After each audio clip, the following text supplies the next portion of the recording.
처음부터 나쁜 마음은 아니었습니다. 며느리를 맞이하던 날 저도 진심이었습니다. 잘해보자. 좋은 시어머니 되자. 60평생 시집살이 하며 배운 대로 며느리를 잘 가르쳐 보려 했습니다. 결혼식 날 며느리 손을 잡으며 말했습니다. 우리 집에 교회 다니는 며느리가 들어오네. 복 받겠어? 그 말은 진심이었습니다. 교회 다니는 애면 착하겠지. 말 잘 들겠지. 그렇게 믿었거든요. 맞선 자리에서 처음 봤을 때부터 마음에 들었습니다.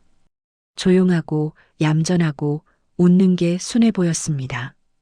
우리 아들 잘 만났구나. 그렇게 생각했습니다. 시집 오던 날 며느리가 절을 했습니다. 잘 부탁드립니다, 어머님. 목소리가 떨리더군요. 긴장한 게 보여서 괜히 미안했습니다. 우리 딸 편하게 지내. 가족인데 뭐. 진심으로 그렇게 말했습니다. 제가 시집살이 할 때 시어머님이 무서웠거든요. 그래서 다짐했습니다. 나는 무서운 시어머니 되지 말아야지. 며느리한테 잘해줘야지. 첫날 밤이 지나고 다음날 새벽 부엌에서 소리가 났습니다. 나가보니 며느리가 밥을 하고 있었습니다. 5시 반. 아직 어두운 시간인데 벌써 일어나 있더군요. 어머, 벌써 일어났네? 네, 어머니. 안녕히 주무셨어요? 며느리가 환하게 웃었습니다. 아이고, 부지런하네. 우리 며느리 복 있겠어. 그때는 정말 기뻤습니다. 요즘 젊은 애들은 늦잠 자고 집안일 안 한다던데 우리 며느리는 달랐습니다. 설거지하다 손을 베었는지 밴드를 붙이고 있더군요. 다쳤니? 괜찮아요. 별거 아니에요. 조심해야지. 우리 집 칼이 날카로워. 네, 어머니. 조심할게요. 며느리가 또 웃었습니다. 그 웃음이 참 예뻤습니다. 아침 밥상을 차려놓았습니다. 국도 끓이고 반찬도 여러 가지 놓고 며느리가 차린 밥이라 그런가 맛있네. 남편이 그렇게 말했습니다. 며느리가 수줍게 웃었습니다. 교회 다니는 애들은 역시 다르구나. 그렇게 생각했습니다. 일주일쯤 지났을 때였습니다. 며느리가 매일 새벽같이 일어나 밥을 했습니다. 빨래도 하고 청소도 하고 저녁에는 제 옆에 앉아 TV를 봤습니다. 참 착하네. 우리 아들 복 받았어. 주변 사람들에게 자랑했습니다. 우리 며느리 교회 다녀. 착해. 요즘 보기 드문 며느리야. 친구들이 부러워했습니다. 어머, 좋겠다. 우리 며느리는 말 안 들어. 그 말 들을 때 얼마나 뿌듯했는지 모릅니다. 첫 일요일이었습니다. 며느리가 교회 간다고 했습니다. 그래, 다녀와. 신앙생활은 해야지. 흔쾌히 보내줬습니다. 교회 다니는 게 뭐가 나쁩니까? 착한 애들이 다니는 곳인데요. 하지만 며느리가 늦게 들어왔습니다. 점심시간이 한참 지났습니다. 배가 고파서 기다리고 있었는데 왔니? 빨리 차리도록 하렴. 배고파요, 새언니. 딸아이가 말했습니다. 며느리가 황급히 부엌으로 갔습니다. 교회 갔다 와서 힘들 텐데 미안하기도 했지만 할 수 없었습니다. 집안 식구들 밥은 챙겨야 하니까요. 점심을 먹으며 말했습니다. 교회 갔다 와서 힘들지? 그래도 집안 식구들 밥은 챙겨야지. 네, 어머니. 며느리가 고개를 숙였습니다. 다음부턴 좀 일찍 오겠지. 그렇게 생각했습니다. 한 달쯤 지났을 때였습니다. 며느리가 아침에 국을 쏟았습니다. 뜨거운 국이 바닥에 쏟아졌습니다. 아이고, 며느리가 소리를 질렀습니다. 저는 달려갔습니다. 뭐야, 왜 이래? 죄송해요, 어머니. 제가 실수를. 교회 다니는 사람이 이렇게 덤벙대면 어떡해. 화가 났습니다. 아침부터 이게 뭔가 싶었습니다.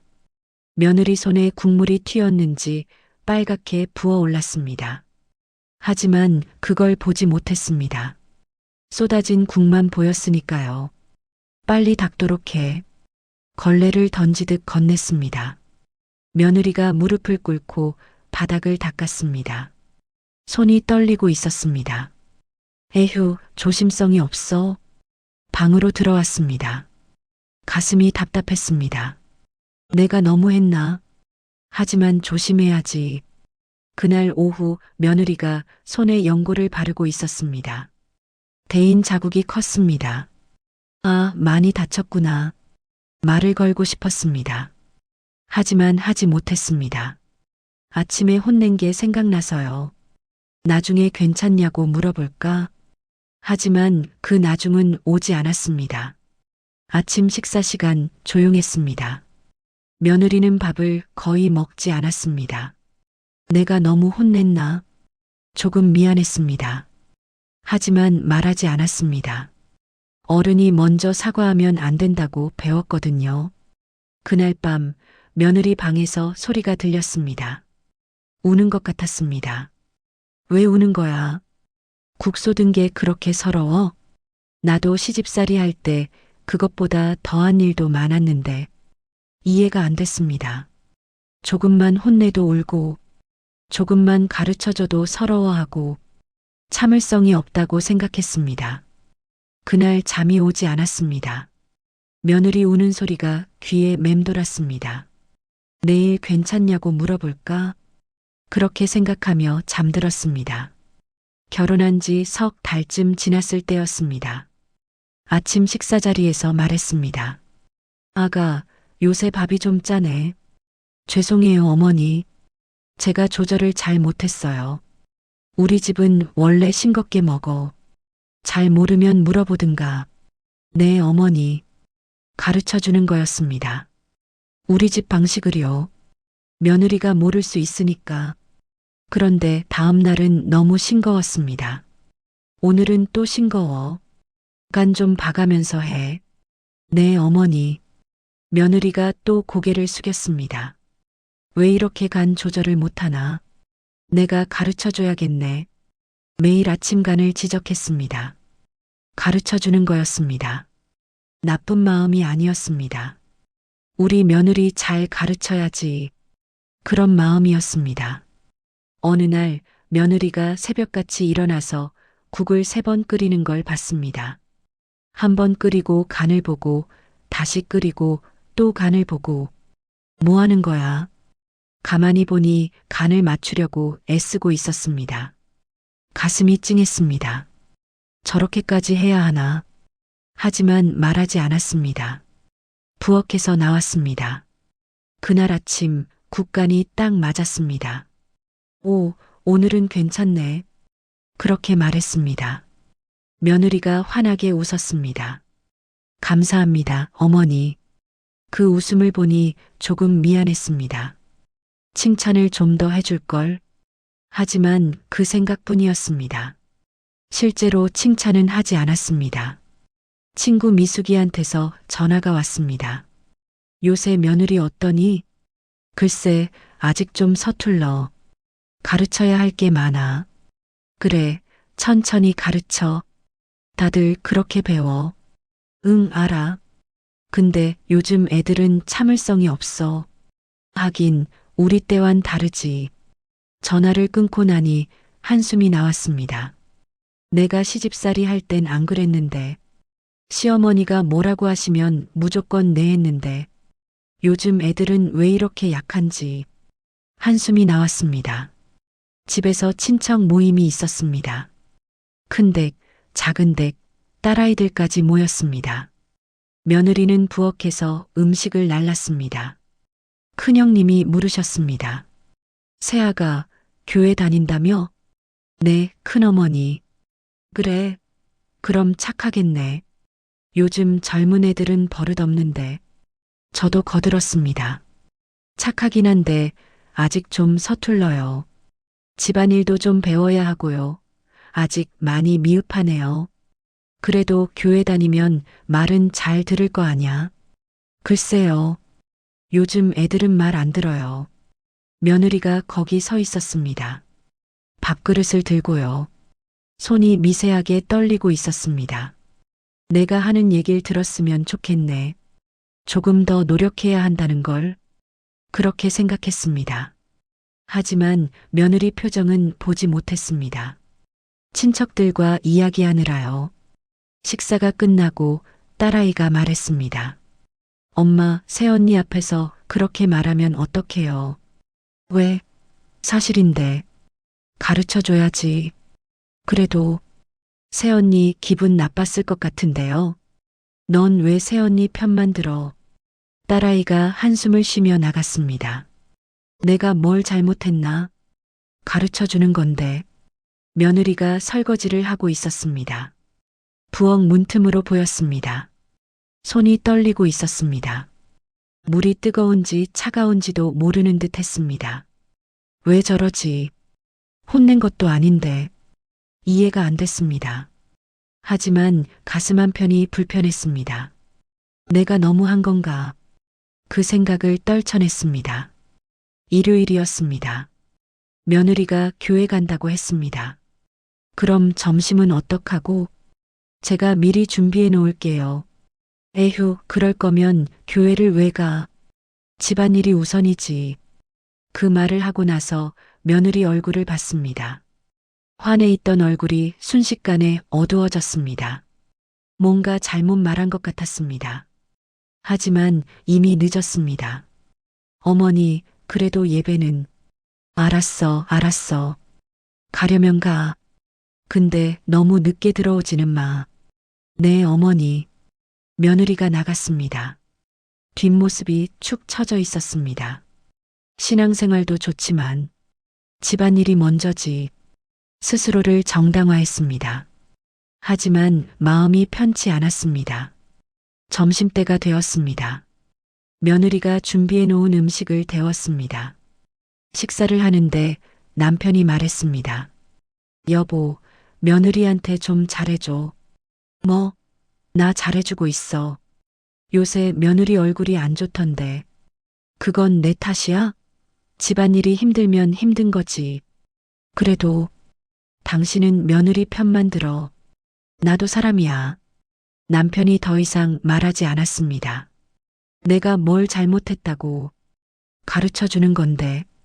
가슴이 답답했습니다. 혼자 방에 들어가 앉아 있었습니다.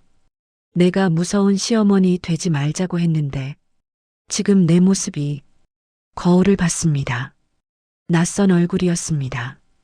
제가 그렇게 싫어하던 시어머니 얼굴이 그 얼굴이 거울에 비쳤습니다. 수요일이었습니다. 며느리가 교회 간다고 했습니다. 오늘은 집에 있을 수 없어? 내가 좀 심심한데. 어머니, 그럼 제가 있을게요. 아니야, 가려면 가. 신앙생활이 중요하지. 그렇게 말했지만 속마음은 달랐습니다. 집에 있어줬으면 좋겠는데 며느리는 결국 가지 않았습니다. 그래, 가족이 우선이지. 그렇게 생각했습니다. 하지만 며느리 얼굴이 더 어두워지는 게 보였습니다. 한 달쯤 지나니 며느리가 수요일에 안 나가더군요. 그래, 이제 철이 들었나 보네. 만족했습니다. 하지만 며느리 웃음이 완전히 사라졌습니다. 왜 저러지? 교회 못 가서 그런가? 근데 집안일이 우선이잖아. 조금 찜찜했습니다. 하지만 내색하지 않았습니다. 며느리가 임신했습니다. 온 집안이 들썩였습니다. 우리 집안의 대가 이어지겠네. 남편이 좋아했습니다. 저도 기뻤습니다. 손주가 생기는구나. 며느리 배를 쓰다듬으며 말했습니다. 아들 낳아야 돼. 우리 집안은 대대로 장손이 중요해. 며느리가 웃으며 대답했습니다. 네, 어머니. 건강하게만 낳으면 되죠. 그 말이 조금 걸렸습니다. 건강하게만? 아들이어야 하는데. 하지만 말하지 않았습니다. 10달이 지나고 아이가 태어났습니다. 딸이었습니다. 손주를 보는 순간 실망했습니다. 에휴, 딸이네. 그 말이 저도 모르게 나왔습니다. 며느리가 아이를 안고 있었습니다. 눈물을 글썽이며 어머니, 죄송해요. 괜찮아. 다음엔 아들 낳으면 되지. 그렇게 말했습니다. 하지만 며느리 표정이 굳어지는 게 보였습니다. 뭐가 잘못됐지? 위로한 건데 이해가 안 됐습니다. 100일이 지났습니다. 손주가 제법 컸습니다. 귀엽기도 했습니다. 하지만 아들을 낳았으면 더 좋았을 텐데 하는 그런 생각이 자꾸 들었습니다. 어느 날 손주가 울었습니다. 며느리가 얼른 안았습니다. 에휴, 또 하나. 버릇 없어져. 어머니, 아직 어려서. 요즘 엄마들이 다 그래. 오냐오냐 하니까 애가 떼쓰는 거야. 나 때는 안 그랬어. 울어도 내버려뒀지. 며느리가 입을 다물었습니다. 하지만 손주를 계속 안고 있었습니다. 내가 그렇게 말해도 안 듣네. 조금 기분이 나빴습니다. 가르쳐 주는 건데. 며칠 후 손주가 이유식을 먹을 나이가 됐습니다. 며느리가 이유식을 만들었습니다. 부엌에서 믹서기 돌아가는 소리가 났습니다. 아가, 뭐하니? 이유식 만들어요. 뭘로 만드는데? 당근이랑 쇠고기요. 에이, 그렇게 하면 안 돼. 우리 때는 미음 끓여줬어. 어머니, 요즘은 이렇게 한대요. 요즘은 옛날 방식이 제일 좋은 거야. 며느리가 아무 말도 하지 않았습니다. 그냥 이유식을 계속 만들었습니다. 내 말을 안 듣네. 며느리가 변했어. 섭섭하면서도 나를 무시하는 것 같아 화가 났습니다. 손주 돌이 다가왔습니다. 며느리가 말했습니다. 어머니, 돌잔치 작게 할게요. 뭐? 왜? 크게 해야지. 요즘은 작게 해요. 가족들만 모여서 소박하게 해요. 안 돼. 친척들 다 불러야지.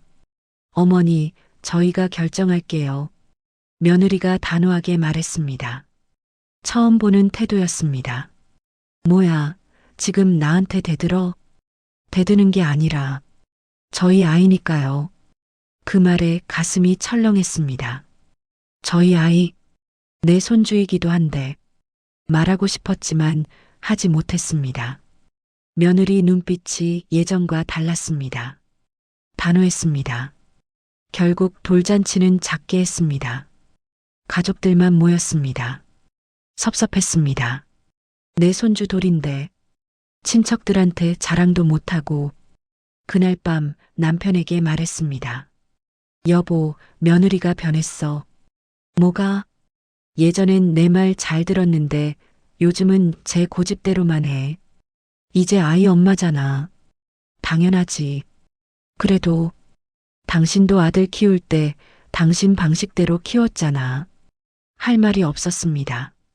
하지만 섭섭함은 가시지 않았습니다. 손주가 걸음마를 시작했습니다. 며느리가 손주 손을 잡고 걷는 연습을 시켰습니다. 아가, 그렇게 하면 안 돼. 혼자 걷게 내버려둬야지. 어머니, 아직 어려서 다칠 수 있어요. 우리 때는 다 혼자 걷게 했어. 그래야 튼튼해져. 하지만 아직은 아닌 것 같아요. 며느리가 또 제 말을 안 들었습니다. 계속 손주 손을 잡고 있었습니다. 오냐오냐 하니까 버릇 없어지겠네. 그렇게 생각했습니다. 하지만 말하지 않았습니다. 어차피 안 들으니까요. 그날 밤 혼자 방에서 울었습니다. 내가 뭐가 잘못됐다고 가르쳐 주려는 건데 왜 내 말을 안 들어? 며느리와의 거리가 점점 멀어지는 게 느껴졌습니다. 추석이 다가왔습니다. 손주와 함께하는 첫 명절이었습니다. 기대가 됐습니다. 온 가족이 모이는구나. 명절 준비를 시작했습니다. 며느리에게 말했습니다. 며느리, 저는 이렇게 붙여야 해. 우리 집 방식이야. 네, 어머니. 며느리가 전을 붙였습니다. 그런데 모양이 달랐습니다. 아가, 이게 뭐야 모양이 왜 그래? 너무 두꺼워. 어머니, 요즘은 이렇게 붙인대요. 요즘은? 우리 집 방식이 있어. 하지만 이게 더 맛있어요. 며느리가 또 제 말을 안 들었습니다.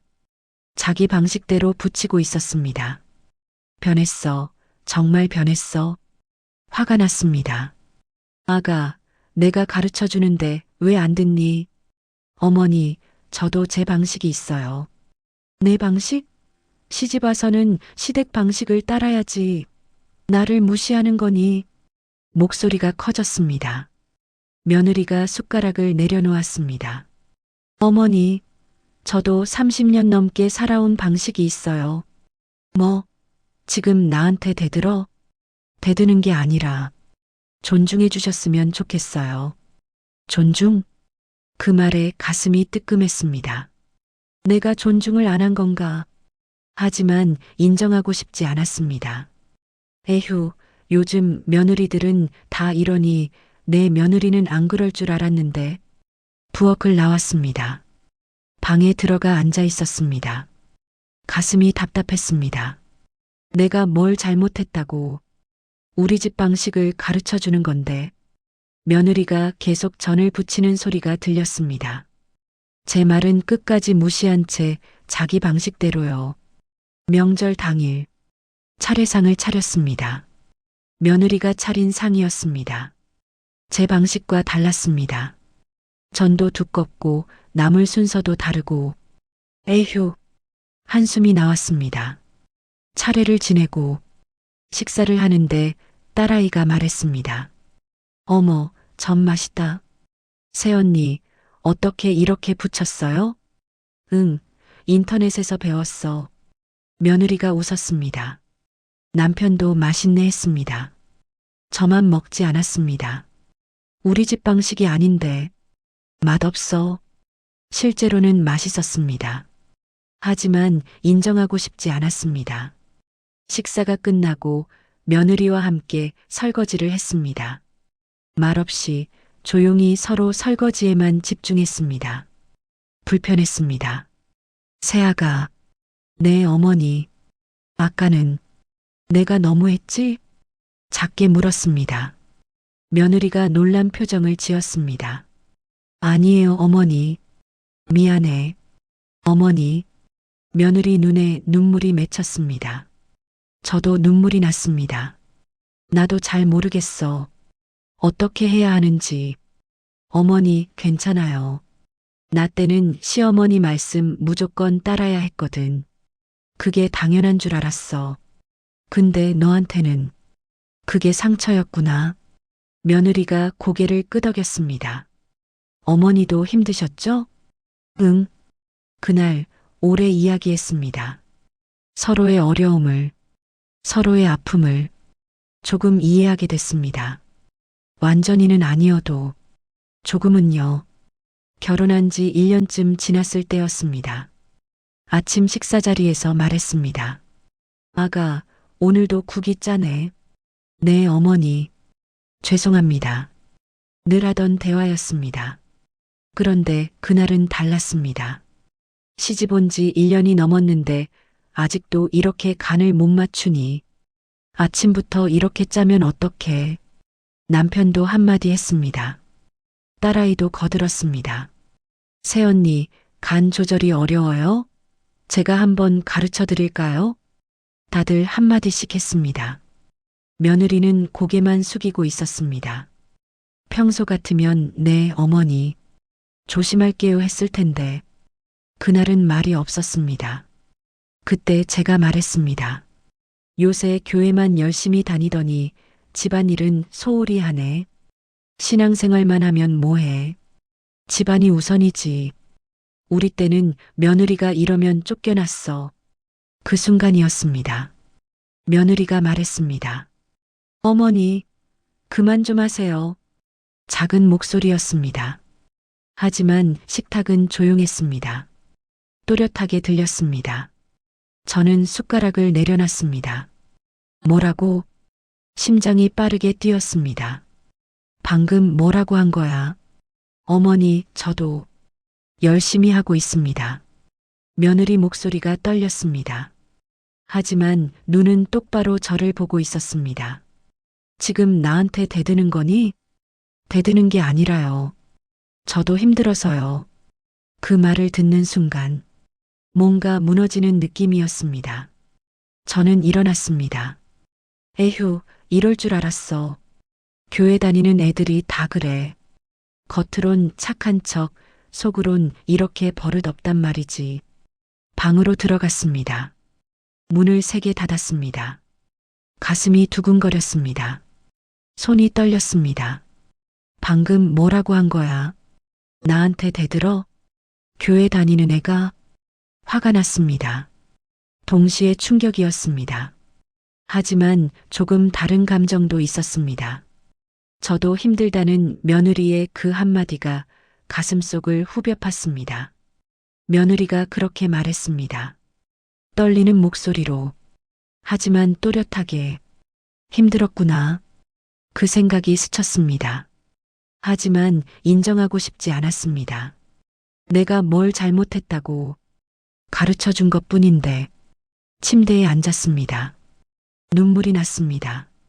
화가 나서 우는 건지, 서러워서 우는 건지, 아니면 미안해서 우는 건지 알고 싶지 않았습니다. 점심때가 되었습니다. 방에서 나가지도 않았고 밥상도 받아 먹지 않았습니다. 남편이 문을 두드렸습니다. 여보, 밥 먹어. 먹기 싫어. 며느리가 죄송하대.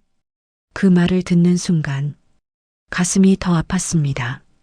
죄송하다는 그 마음이 느껴졌습니다. 며느리가 잘못한 게 아닌데 그 생각이 들었습니다. 하지만 인정할 수 없었습니다. 나가. 남편이 물러갔습니다. 저녁 때도 마찬가지였습니다. 밥을 먹지 않았습니다. 배가 고팠지만 참았습니다. 내가 져서는 안 돼. 그렇게 생각했습니다. 하지만 속으로는 알고 있었습니다. 이게 아닌데. 며느리가 문 앞에 밥상을 놓고 갔습니다. 어머니, 진지 드세요. 대답하지 않았습니다. 어머니, 그냥 둬. 먹기 싫어. 어머니, 죄송합니다. 며느리 목소리가 떨렸습니다. 울고 있는 것 같았습니다. 나가. 며느리가 물러갔습니다. 복도에서 며느리의 우는 소리가 들렸습니다. 왜 울어? 울긴 왜 울어? 잘못한 건 너잖아. 그렇게 생각하려 했습니다. 하지만 가슴이 아팠습니다. 아니야. 잘못한 건 나야. 그 생각이 계속 들었습니다. 이틀, 사흘이 지났습니다. 방에서 나가지 않았습니다. 밥상만 받아 먹었습니다. 며느리한테는 말을 하지 않았습니다. 집안의 분위기는 조용했고 무거웠습니다. 잠이 오지 않았습니다. 며느리 생각이 났습니다. 저도 힘들어요. 그 말이 계속 맴돌았습니다. 얼마나 힘들었을까. 매일 아침 음식간을 못 맞춘다고 지적받고, 매일 이것저것 지적받고, 나도 시집살이 할 때 그렇게 힘들었지. 그때 생각이 떠올랐습니다. 저희 시어머니 정말 무서웠습니다. 뭘 해도 지적받았습니다. 매일 울었습니다. 내가 시어머니랑 똑같이 하고 있었구나. 그 깨달음이 왔습니다. 눈물이 흘렀습니다. 며느리한테 내가 상처를 줬구나 하고 생각이 드니 미안했습니다. 혼자 방에서 소리내어 울었습니다. 눈물이 쏟아졌습니다. 일주일쯤 지났을 때였습니다. 방에서 나가 드디어 밥상에 앉았습니다. 며느리가 떨리는 손으로 밥을 퍼줬습니다. 저는 며느리를 보지 않았습니다. 말도 하지 않았습니다. 식사가 끝나자마자 방으로 들어갔습니다. 예전으로 돌아간 건 아니었습니다. 며느리한테 말을 하긴 했지만 다르게 대했습니다. 밥 차려. 설거지해. 빨래 널도록 해. 명령조로 말했습니다. 며느리라고 부르지도 않았습니다. 그냥 야하고 불렀습니다. 나한테 대든 대가를 치러야지 하면서 못된 마음을 먹었습니다. 하지만 밤이 되면 잠도 오지 않고 마음 한켠이 불편했습니다. 내가 너무 한 건가 생각이 들면서도 한편으로는 어른한테 대들면 안 되지 하면서 스스로를 다독였습니다. 한 달쯤 지났을 때였습니다. 며느리 얼굴은 더 어두워졌고 웃음이 완전히 사라졌습니다. 야, 밥 됐어? 네, 어머니. 며느리는 감정 없이 기계적으로 대답했습니다. 왜 저렇게 변했지? 조금 찜찜했지만 내색하지 않았습니다. 어른이 먼저 풀어주면 안 된다고 생각했으니까요. 어느 날 아들이 말했습니다. 엄마, 우리 분가하려고 해요. 그 말을 듣는 순간 세상이 무너지는 것 같았습니다. 뭐, 갑자기 왜? 와이프가 많이 힘들어해요. 가슴이 철렁했습니다. 내가 뭘 그렇게 힘들게 했다고. 목소리가 떨렸습니다. 엄마가 너무 하셨어요. 뭐라고? 나는 가르쳐 준 것뿐인데. 엄마, 그건 가르치는 게 아니라 상처 준 거예요. 아들의 말이 칼처럼 아팠습니다. 너마저 와이프 편이야? 엄마, 그런 게 어디 있어요? 엄마 편, 와이프 편 나누는 게 말이 돼요? 우리 다 한 가족인데. 그럼 왜 나를 떠나려고 해? 목소리가 커지고 눈물이 났습니다. 아들이 한숨을 쉬었습니다. 엄마, 죄송하지만. 근데 이렇게는 못 살겠어요. 알았어. 너네가 언제 내 말을 들어준 적 있니? 가고 싶으면 가. 니네 하고 싶은 대로 하고 살아. 목이 메었습니다. 엄마, 나가. 보기 싫어. 아들이 나갔고 그 자리에 저는 혼자 남았습니다. 눈물이 멈추지 않았습니다. 왜 나를 버리는 거야? 내가 뭘 잘못했다고. 가르쳐 준 것뿐인데. 하지만 속으로는 알고 있었습니다. 가르침이 아니라 상처 얻다는 걸 말입니다. 남편이 들어왔습니다. 여보, 보내주자. 뭐라고? 당신도 며느리 편이야? 어떻게 상의도 없이 이런 결정을 내려? 편이 아니야. 근데 우리가 너무했어. 우리가 뭘 했는데? 남편을 향해 소리를 질렀습니다. 생각해봐. 며느리가 얼마나 힘들었겠어. 나는 시집살이 할 때 그것보다 더 힘들었어. 그렇다고 집까지 나갈 일이야? 그래서 며느리도 그렇게 살아야 한다는 거야? 남편의 말에 할 말이 없었습니다. 우린 다 그런 줄 알고 그게 맞는 건 줄 알고 그렇게 살았잖아. 그렇다고 그게 옳은 건 아니었어. 애들 생각 좀 하자. 남편이 나갔습니다. 혼자 남아 울었습니다. 왜 다들 날 나쁜 사람으로 만드는지 나는 잘못한 거 없는데. 하지만 가슴 깊은 곳에서는 알고 있었습니다. 잘못했다는 거요. 며느리한테 상처 줬다는 걸요. 그렇게 큰 난리를 친 후 며느리네가 석 달 후 가까운 빌라로 이사를 갔습니다. 이사 가는 날 며느리가 인사했습니다. 어머니, 그동안 감사했습니다. 며느리 눈에 눈물이 맺혀 있었습니다. 그 모습을 보니 저도 눈물이 났습니다. 하지만 참았습니다. 며느리의 말에 대답하지 않았습니다. 목이 메어서 대답할 수가 없었습니다. 아들이 말했습니다. 엄마, 주말마다 올게요. 알았어. 겨우 그 말만 했습니다. 차가 떠났고 아들 내외도 떠났습니다. 혼자 남은 집은 조용했습니다. 텅 빈 것 같았습니다. 손주 장난감이 거실에 있었고 며느리가 쓰던 앞치마가 부엌에 걸려 있었습니다. 내가 뭘 한 거지? 가족을 잃었다는 생각에 눈물이 났습니다. 밥을 해야 하는데 힘이 없었습니다. 며느리가 하던 식사, 며느리가 만들던 반찬들을 보니 또 눈물이 났습니다. 남편과 둘이서 말도 없이 저녁을 대충 먹었습니다. 입맛도 없었습니다. 여보, 응? 내가 잘못한 거야? 남편이 한참을 있다가 말했습니다. 글쎄, 모르겠어. 근데 며느리도 힘들었을 거야. 나도 힘들었어. 응, 알아. 그게 끝이었습니다. 남편도 제 마음을 알아주지 않는 것 같아 속상함이 밀려왔습니다. 밤에 잠이 오지 않았습니다. 천장을 보며 생각했습니다. 내가 뭘 잘못했지. 가르쳐 준 것뿐인데 왜 날 버리는 거지? 하지만 이제는 알 것 같았습니다. 가르침이 아니었다는 걸, 상처였다는 걸, 며느리를 힘들게 했다는 걸, 답이 나왔습니다. 너무 늦게 알았습니다. 주일이었습니다. 며느리만 보내던 교회에 오랜만에 갔습니다. 예배를 드리는데 눈물이 났습니다. 이유도 모르게 그냥 눈물이 흘렀습니다. 목이 메어서 찬송을 부를 수가 없었습니다. 예배가 끝나고 권사님이 물으셨습니다. 집사님, 무슨 일 있으세요? 아니에요. 얼굴이 안 좋으신데. 며느리가 분가했어요. 그러셨군요. 힘드시죠? 권사님이 제 손을 잡았습니다. 힘드시죠? 그 말에 눈물이 터졌습니다. 네, 힘들어요. 사람들이 쳐다봤지만 신경 쓰지 않았습니다. 권사님이 저를 조용한 곳으로 데려갔습니다. 집사님, 괜찮으세요?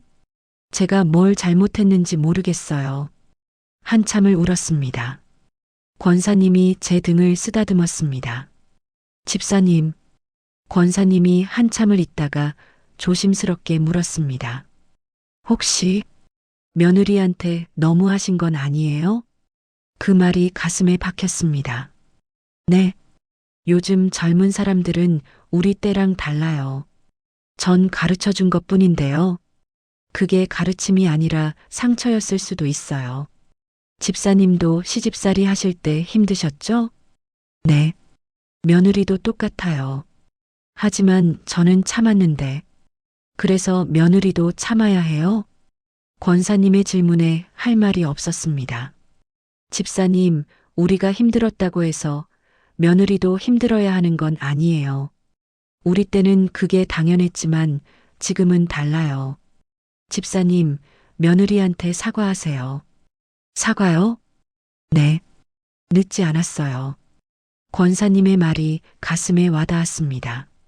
집으로 돌아오는 길, 권사님의 말이 계속 맴돌았습니다. 사과를 해야 하나? 어른인 내가 사과를 먼저 해야 되나? 고민이 됐습니다. 며칠 후 목사님께서 전화를 주셨습니다. 집사님, 요새 기도 제목이 있으신가요? 목사님, 며느리가 분가했어요. 그러셨군요. 많이 힘드시겠어요. 근데 제가 뭘 잘못했는지 모르겠어요. 목사님이 한참을 침묵하시다가 말씀하셨습니다. 집사님, 혹시 며느리 입장에서 생각해 보셨어요? 우리는 늘 우리 입장에서만 생각하잖아요. 며느리가 얼마나 힘들었을까요? 하지만 저도 힘들었어요, 목사님. 물론 집사님도 힘드셨죠. 그 마음 압니다.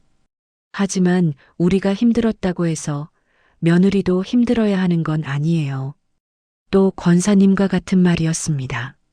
집사님, 성경에 뭐라고 나와 있습니까? 네. 서로 사랑하라.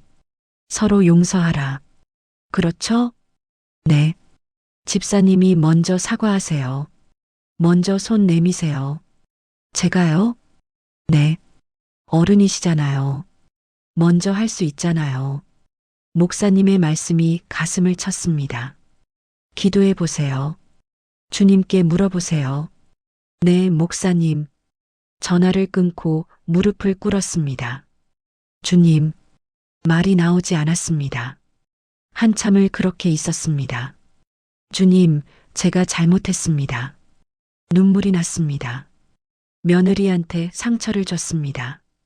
가르친다는 핑계로 제 방식을 강요했습니다. 울면서 기도했습니다. 주님, 용서해 주세요. 그리고 며느리한테도 용서받을 수 있게 해주세요. 그날 밤 오래 기도했습니다. 답은 없었습니다. 하지만 마음이 조금 가벼워졌습니다. 인정했으니까요. 제가 잘못했다는 거요. 제가 며느리에게 상처를 줬다는 걸 말입니다. 주말이 되면 아들 내외가 왔습니다. 매주는 아니었고 한 달에 두세 번 정도 간격으로 왔습니다. 올 때마다 며느리는 여전히 불편해했고 저도 불편했습니다. 하지만 예전과는 다른 마음이었습니다. 며느리를 보면 미안했습니다. 어느 주말날 며느리가 음식을 가져오면서 말을 걸었습니다. 어머니, 제가 해왔어요. 뭐니, 뭘 해온 거니? 어머니 좋아하시는 떡볶이 해왔어요. 놀랐습니다. 제가 떡볶이 좋아하는 걸 기억하고 있었습니다. 고마워. 작게 말했습니다. 며느리가 웃었습니다. 오랜만에 보는 웃음이었습니다. 가슴이 따뜻해졌습니다. 함께 떡볶이를 먹었습니다. 맛있네. 감사합니다, 어머니. 아가. 네. 그때 내가 미안했어. 작게 말했습니다. 며느리가 놀란 표정을 지었습니다. 어머니, 내가 너무했어. 며느리 눈에 눈물이 맺혔습니다. 괜찮아요, 어머니. 아니야. 괜찮지 않아. 제 눈에도 눈물이 났습니다. 나도 시집살이 할 때 힘들었어. 그래서 너도 그렇게 살아야 한다고 생각했어. 근데 그게 아니더라. 미안해. 며느리가 제 손을 잡았습니다. 어머니, 감사합니다. 뭐가? 그렇게 말씀해 주셔서요. 어머니도 많이 힘드셨죠? 응. 그날 오래 앉아서 이야기를 나눴습니다. 제 시집살이 이야기도, 며느리의 힘들었던 이야기도 서로의 이야기를 들어주었습니다. 아가, 내가 몰랐어. 내가 얼마나 힘들었는지. 이제라도 알게 돼서 다행이야. 며느리가 울고 저도 울었습니다. 손주가 옆에서 신기한 듯 쳐다봤습니다. 할미, 엄마, 왜 울어? 그 말에 웃음이 났습니다. 그날 이후 관계가 많이 나아졌습니다. 며느리가 자주 왔습니다. 저도 며느리 집에 갔습니다. 함께 밥도 먹고 차도 마셨습니다. 예전처럼은 아니었지만 더 좋았습니다. 서로 편했으니까요. 어느 날 며느리에게 말했습니다. 아가, 요즘 행복해 보이네. 네, 어머니. 행복해요. 그래, 다행이다. 어머니는요? 나도 괜찮아. 사실이었습니다. 예전보다 외롭긴 했지만 마음은 더 편했습니다. 며느리와 관계가 좋아지니까요. 며칠 후 며느리가 전화했습니다. 어머니, 내일 시간 되세요? 응, 왜? 같이 차 마실까 해서요. 둘이서요. 그래. 가슴이 뛰었습니다. 네, 할 이야기가 있어요. 알았어. 다음 날 며느리와 카페에서 둘이서 만났습니다. 아가, 무슨 이야기인데? 둘이서 만나자고 하는 거니? 무슨 일 있니? 어머니, 저희 다시 모시고 살까 해요. 뭐? 깜짝 놀랐습니다. 저희가 나온 게 어머니 외로우실 것 같아서요. 가슴이 뭉클했습니다. 눈물이 났습니다. 괜찮아. 너희 편하게 살아 마음 써줘서 고맙지만 나 정말로 괜찮아. 정말요? 응. 이게 더 좋아. 진심이었습니다. 거리를 두니 서로에게 편했습니다. 그래도 자주 올게요. 그래, 그렇게 해. 며느리가 웃었습니다. 저도 웃었습니다. 집으로 돌아오는 길에 며느리가 날 생각해 준다고 생각하니 가슴이 따뜻해졌습니다. 그날 밤 기도했습니다. 주님, 감사합니다. 며느리를 보내주시고 제가 변할 수 있게 해주셔서 늦었지만 깨닫게 해주셔서 진심으로 감사했습니다.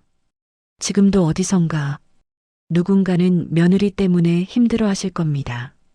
누군가는 요즘 며느리들은 하고 계실 겁니다. 그분들께 이 말을 전하고 싶습니다. 우리가 틀린 게 아닙니다. 우리 방식이 나쁜 것도 아닙니다. 다만 시대가 변했을 뿐입니다. 우리가 시집살이 하던 시절 참는 게 미덕이었고 순종하는 게 당연했습니다. 그렇게 배웠고 그렇게 살았습니다. 틀린 게 아닙니다. 그때는 그게 맞았으니까요. 하지만 지금은 다릅니다. 며느리들도 힘듭니다. 우리만큼 어쩌면 더 그들도 나름대로 최선을 다하고 있습니다. 우리가 봤을 땐 부족해 보여도 그들 나름대로는 열심히 하는 겁니다. 가르쳐 주고 싶은 마음 압니다. 저도 그랬으니까요. 이렇게 하면 안 돼. 우리 집은 원래 이렇게 해.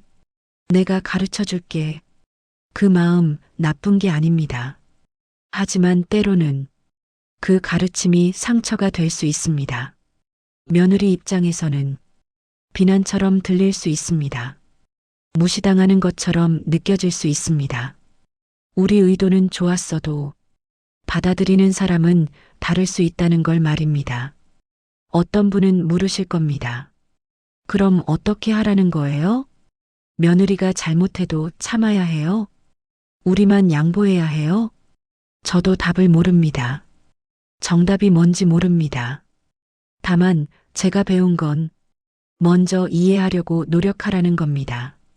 며느리 입장에서 생각해 보라는 겁니다. 그리고 거리를 두는 것도 방법이라는 겁니다. 같이 살면 부딪힐 수밖에 없습니다. 작은 것 하나하나가 신경 쓰입니다. 하지만 조금 떨어져 있으면 서로 편합니다. 보고 싶을 때 보고, 필요할 때 도와주고, 그게 더 좋을 수 있습니다. 물론 외롭고 혼자 있으면 쓸쓸할 수 있습니다.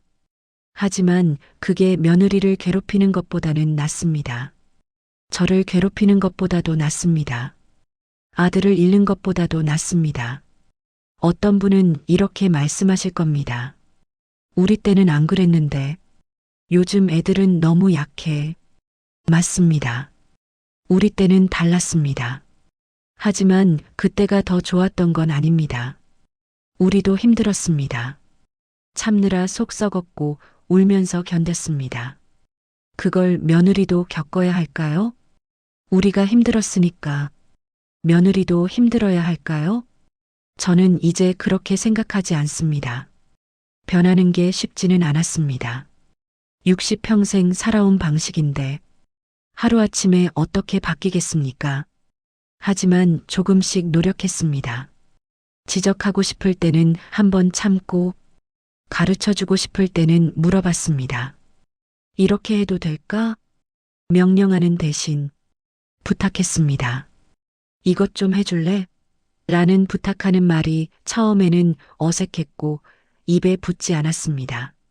하지만 하다 보니 조금씩 익숙해져 갔고 며느리도 달라졌습니다. 예전보다 더 웃었고 편해 보였습니다. 저도 편했고 마음이 가벼웠습니다. 왜 진작 이렇게 하지 못했을까? 후회도 됐습니다. 하지만 늦지 않았습니다. 지금이라도 변하면 됩니다. 혹시 비슷한 시간을 지나는 분이 계시다면 이 말만은 기억해 주세요. 우리가 틀린 게 아닙니다. 우리 방식이 나쁜 것도 아닙니다. 다만 조금 바꿀 필요가 있을 뿐입니다. 우리만큼 어쩌면 더 조금만 이해해주면 좋겠습니다. 조금만 양보해주면 좋겠습니다. 그게 우리를 위한 것이기도 합니다. 며느리와 잘 지내는 게 우리를 더 편하게 해줍니다. 외롭지 않게 해주고 아들을 잃지 않게 해줍니다. 손주를 잃지 않게 해줍니다. 정답은 없습니다. 각자의 길이 있습니다. 어떤 분은 끝까지 같이 사실 수도 있습니다. 어떤 분은 거리를 두실 수도 있습니다. 어떤 분은 완전히 다른 방법을 찾으실 수도 있습니다. 그게 뭐든 괜찮습니다. 각자의 선택이니까요. 다만 이것만은 기억해 주세요. 며느리도 사람입니다. 우리처럼 힘들고, 우리처럼 외롭고, 우리처럼 사랑받고 싶어 합니다. 조금만 이해해주면, 조금만 양보해주면 모두가 편해질 수 있습니다. 오늘도 며느리 때문에 힘들어 하시는 분, 오늘도 참으며 지내시는 분, 오늘도 기도하시는 분, 응원합니다. 늦지 않았습니다. 지금이라도 변할 수 있습니다. 먼저 손 내밀 수 있습니다. 먼저 미안하다고 말할 수 있습니다. 그게 어른의 모습입니다. 그 길에 평안히 함께하기를 바랍니다. 이상 제 이야기였습니다. 들어주셔서 감사합니다. 여러분은 며느리와 어떻게 지내고 계신가요? 저처럼 변하려고 노력해 보신 분 계신가요? 비슷한 경험 있으신 분들 어떻게 해결하셨나요? 시어머니 입장에서 공감이 되시나요? 며느리 입장도 이해가 가시나요? 여러분의 생각을 편하게 댓글로 나눠주시면 감사하겠습니다.